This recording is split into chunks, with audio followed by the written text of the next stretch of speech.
First, take the package of frozen bacon out of the freezer and we let it sit probably about 20 minutes just so it can soften up slightly. Once the bacon has softened a little bit, you're going to cut it into thin strips, just like this. Easier to use two hands, but you get the idea. Once you have all your bacon sliced, it's now time to put it into the frying pan. So what I like to do actually is put them face down, or I should say side down. Then that way you can flip them when they're halfway done.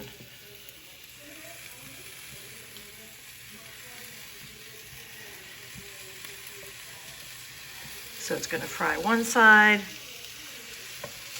You can hear a nice sizzle. I have this on medium, almost medium. The thing about bacon, it's slow and low. I could even probably turn this down a little more because this is a cast iron pan and they get very hot. We don't want to burn the bacon. We want to cook it really nice and crisp without burning.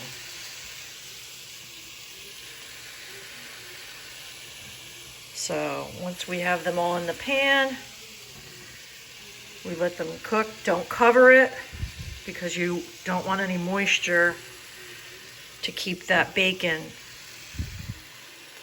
from frying up nice and crisp. And just make room for whatever you have left over. You could just throw it in the pan.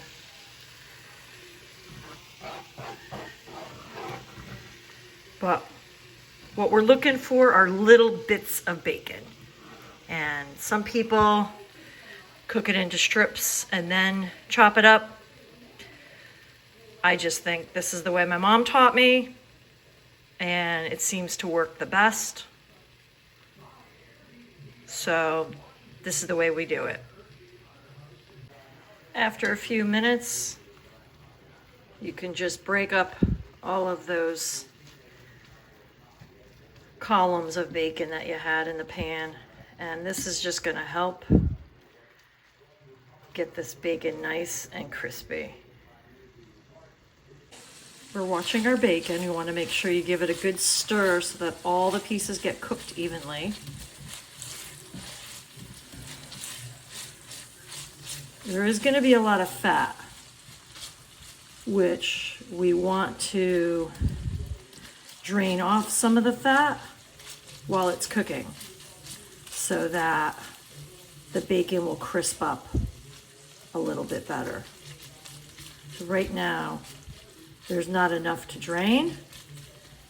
So I'll just let this cook a few more minutes and then we'll drain a little of the fat off.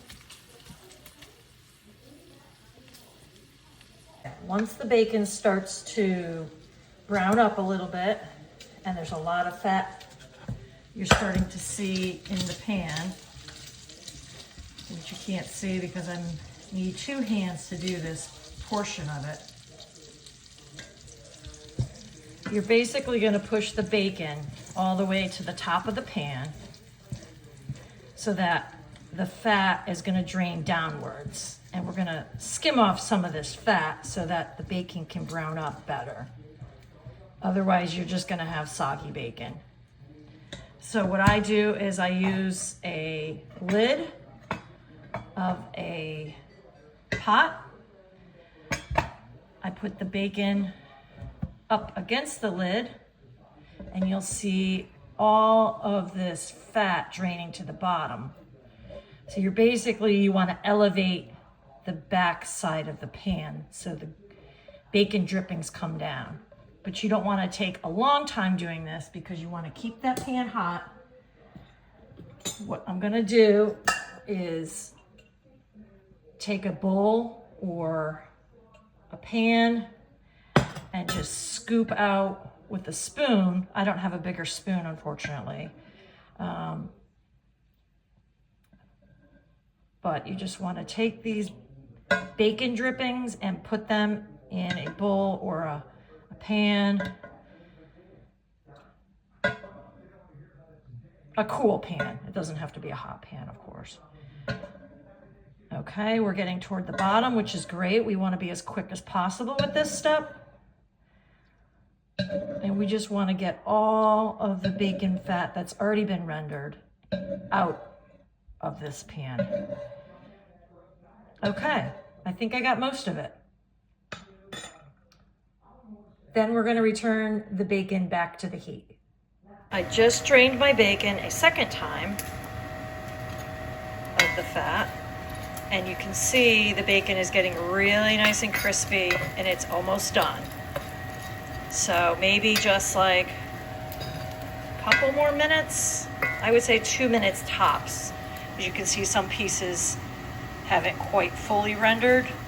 We don't want to render it all the way because then we're left with nothing. But you do want to make sure that it's getting nice and crispy, and that when it goes into the Kugelis, that it's nice and crispy and not fatty, because no one wants to bite into fatty bacon. You want it nice and crispy. Okay. So I took some more fat off. So 3 rounds of removing some of the fat. Keep these. These are called taukis in Lithuanian. It's basically rendered bacon fat. And we are going to use this, some of this, in our kugeli. I know it sounds gross, but it really gives the kugeli a lot of flavor. So don't throw it out, keep it, and we're going to add it to our kugelis. Okay.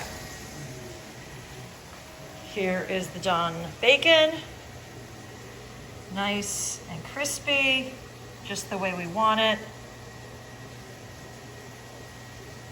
This portion of the bacon cooking is done. Now it's on to grating the potatoes. Okay, the next thing we're going to do is wash all the potatoes.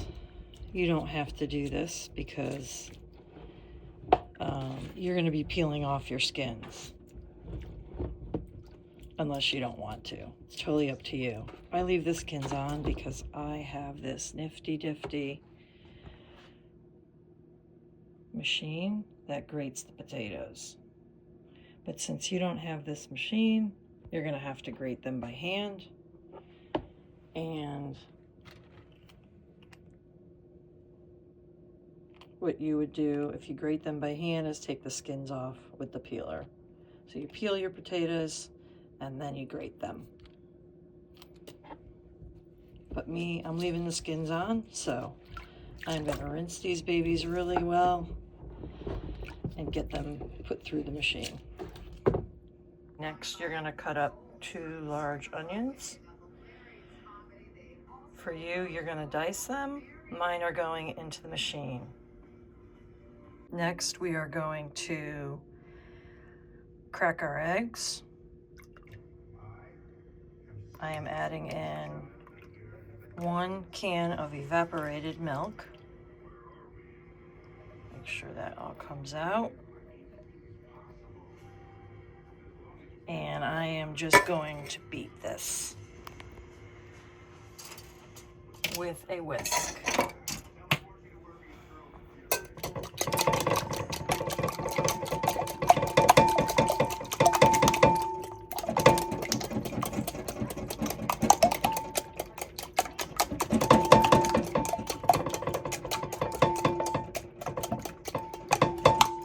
You can also add your salt and pepper into this mixture.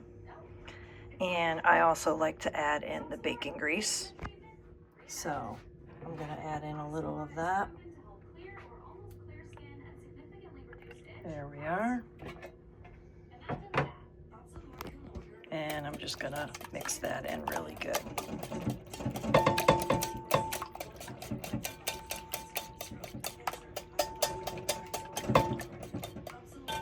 Okay.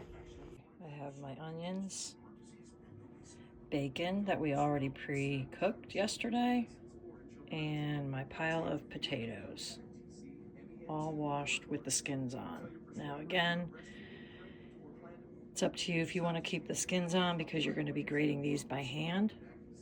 But since I have the machine, it'll just eat those skins right up. And as my mom always says, the vitamins are in the skins. Here we are grating the potatoes. This is the consistency you're looking for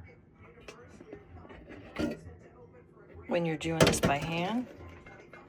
What I do is I put the potatoes in a strainer. And as you can see, a lot of water is coming out.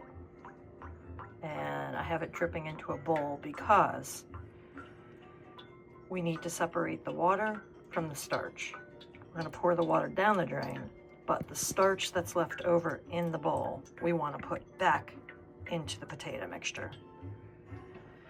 And what I like to do is just use my hand and squish as much water out of these potatoes as possible. A lot of people use a cheesecloth, but I think if you use enough pressure with your hands, you can get a lot of that water out. So after you removed all the water and starch from the potatoes, you could see how dry the consistency of this is looking. You want it really dry. So if you have to pick it up, squeeze it out with your hands, do it. That's what I did here. Put it in a separate bowl, but make sure that you squeeze the water and starch into another bowl. And what we're gonna do now is just pour off the water. You'll see the starch at the bottom. Bye-bye water. That's all potato water. You don't need that.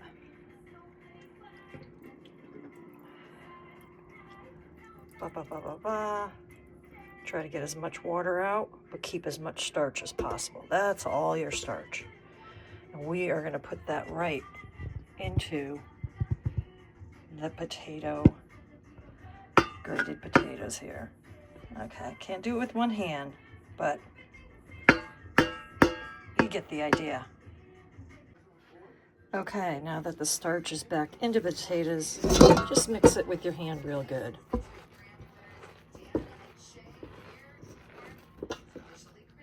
You'll still feel potatoes breaking apart, which is great. You want them to be still kind of dry. You got that starch put back in there. And if you see any big, well, that looks like a potato. I can cut that up later. But just mix it, give it a good mix, because now we're going to pour in our egg and then throw in the bacon. Okay, once you have all your potatoes grated and strained, starch goes back in. You can also now add your shredded onion or finely chopped onion. I did mine with the machine with the potatoes, so it's already pre-mixed. I'm good with that. Now we're going to add our egg mixture. I have quite a small bowl compared to a 5-pound bag of potatoes, so I'm going to separate this into 2 bowls. It'll make mixing easier, but you're basically going to add all the egg mixture in. And this is when you can add in your bacon too, because we're going to mix everything up and then we're going to throw it in a pan. Okay, now we have our mixture all ready. This has already got the bacon mixed in, as you can see. Maybe not. There, you could see the bacon pieces. Yep, this is ready to go into the pan. The egg's in there. I put the bacon in last so it stays crispy. And yeah, I stir it really well because there is, of course, the egg in there, and there's a wee bit of water. It's okay. It's all going to evaporate out because we do not cook our kugeli covered. It goes into a baking dish and bakes at 350 for an hour to an hour and a half. It all depends on what size you have. Okay, Now we have it poured into our casserole dishes. Sometimes I use a giant metal pan. This one is a Pampered Chef. I've never done it in a Pampered Chef pan before. And this is just your generic Corningware. So into the oven they go. Into the oven they go. I have it set to 350. Now another little trick that I've learned. Put it under the broiler on high for about 10 to 15 minutes. Now what this is going to do is it's going to create a nice crunchy top. And it's going to seal in all the moisture so your kugeli doesn't get too dried out. So we'll see how it comes out. I'm still experimenting. I check on our broiler. Let's see how we're doing. Starting to crisp up a little bit. I'm gonna let it go another 5 minutes. Let's check, it's been 5 minutes later. Ooh, we don't wanna get the seam, but as you can see, it's browning up real nice on the top. So I am going to turn off the broiler and continue to bake this at 350. And I almost forgot to take a picture of the final product after I took this out of the oven. Look at that. Really nice crust on top. And what you're going to want to do to serve this, cut it into large squares. Put it on your plate, then put a huge dollop of sour cream on top. Of course, you eat this hot or warm. And if you wanted to add another nice touch is crumble some bacon bits on top of the sour cream, which is another way to do it, but I never have enough bacon, so I don't ever get to that point. Anyway, this is Kugeli, as we say in the American. And if you want to speak to a Lithuanian and say it, you say Kugelis. You got the S on the end. So it's Kugelis if you're speaking to a Lithuanian. And the American way, when we speak to each other, we just call it Kugeli. Okay, I hope you've enjoyed this video.